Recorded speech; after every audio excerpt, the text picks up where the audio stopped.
다니엘은 유다가 망하고 바벨론의 포로로 잡혀온 유다 백성 중에 한 사람이었습니다. 다니엘은 하나님의 영이 함께함으로 꿈을 잘 푸는 지혜롭고 총명한 사람이었습니다. 이로 인해 다니엘은 바벨론에서뿐 아니라 바벨론을 점령한 바사에서도 총리로 일했습니다. 다니엘이 바사의 세 총리 중에 한 사람으로 있을 때 다른 총리들과 고관들이 다니엘을 시기하여 쓰러뜨리려 했습니다. 그러나 아무 결점을 찾을 수 없자 다니엘이 가지고 있는 신앙을 꼬투리 삼아 그를 제거하려는 음모를 꾸몄습니다. 바사의 총리들과 고관들은 왕을 신격화하는 법령을 제안했습니다. 그 내용은 왕 이외의 어떤 신이나 사람에게 30일 동안 무엇도 구하지 못하게 하고 이를 어기면 사자굴에 던져 넣어 처형한다는 것이었습니다. 이것은 전적으로 다니엘을 올무에 빠뜨리기 위한 것이었습니다.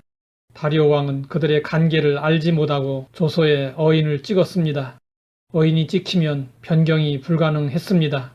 다니엘은 어인이 찍힌 금령을 어기면 어떤 결과가 다가오는지 잘 알고 있었습니다. 다니엘은 평소에 예루살렘으로 향한 창을 열고 하루 3번씩 무릎을 꿇고 기도했습니다. 다니엘은 더 이상 기도할 수 없는 상황이 되었음에도 불구하고 자기 집으로 돌아가서는 평소에 하던 그대로 기도했습니다. 다니엘은 신앙을 지키기 위해 기꺼이 죽을 수 있게 해달라고 기도했을 것입니다. 그런데 다니엘은 기도만 한 것이 아니라 하나님께 감사했습니다. 다니엘이 어떤 감사를 했는지 알 수 없지만 목숨이 위태로워진 상황에서 감사했다는 것은 그가 전천후의 감사를 드릴 수 있는 믿음의 사람이었음을 보여준 것이었습니다. 좋을 때는 누구나 감사할 수 있습니다. 그러나 힘들고 어려울 때의 감사는 쉽지 않습니다. 이런 점에서 다니엘의 감사는 빛이 납니다. 다니엘을 엿보던 사람들이 다니엘이 기도하는 모습을 보고 왕의 금령을 어겼다고 고발했습니다. 다리오 왕은 뒤늦게 신하들에게 속은 것을 알게 되었습니다.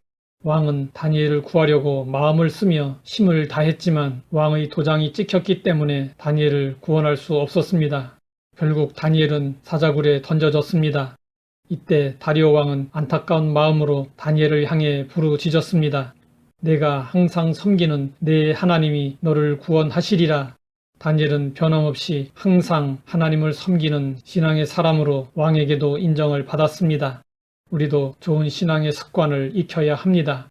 한 연구 결과에 따르면 우리가 일상적으로 하는 행동의 90%가 습관이라고 합니다. 사람들의 거의 모든 일상이 무의식적 습관에 의해 이루어지고 있습니다. 불평도 습관이고 감사도 습관입니다.